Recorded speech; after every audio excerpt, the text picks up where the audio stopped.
Hey guys, for all my Copilot users out there, Copilot just started rolling out their conversational feature, and I thought it might be a little interesting to see what kind of information I can get about Justice Stiglitz and the interview and IMF policy based off of just conversations that I would normally put into prompts and kind of go on this journey with you guys to see what we get. So let's check this out.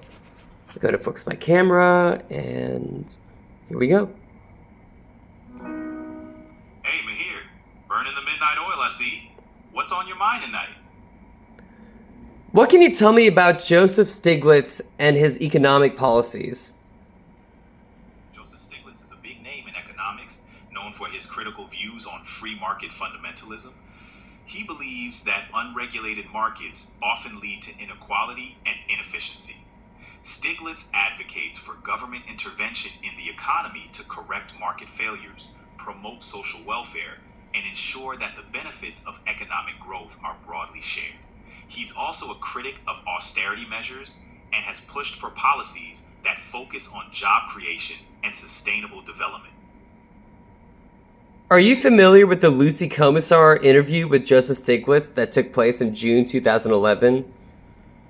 Yes, that interview was quite notable.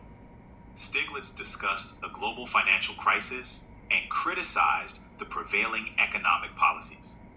He emphasized the need for stronger financial regulation and more equitable economic systems. Stiglitz also spoke about the failures of austerity measures in Europe and the importance of government intervention to stimulate growth and reduce inequality. It's a deep dive into his views on the flaws of the global economic system. Do you remember what Stiglitz said about the East Asian crisis in that interview? Stiglitz discussed how the East Asian financial crisis was mishandled by international financial institutions. He critiqued the one-size-fits-all approach of the IMF's policies, which he argued exacerbated the crisis. Stiglitz emphasized the necessity for countries to have autonomy over their economic policies and the importance of considering the unique circumstances of each nation.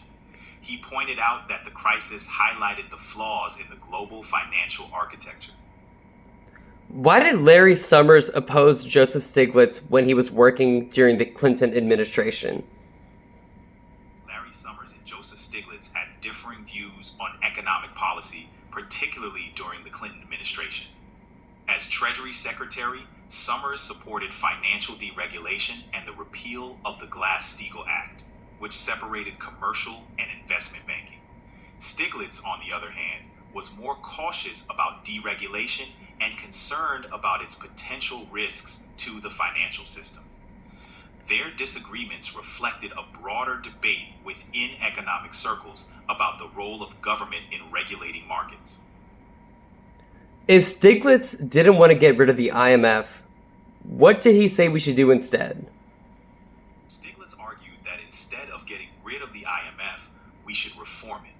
He believed the IMF needed to focus more on global financial stability and less on imposing austerity measures. He emphasized the need for transparency, accountability, and policies that prioritize the well-being of countries' populations. Stiglitz's vision was for a more equitable and responsive IMF that supports sustainable development. What did Stiglitz also talk about regarding the Washington Consensus during that interview? Stiglitz criticized the Washington Consensus, a set of free market economic policies promoted by Washington-based institutions like the IMF, World Bank, and U.S. Treasury.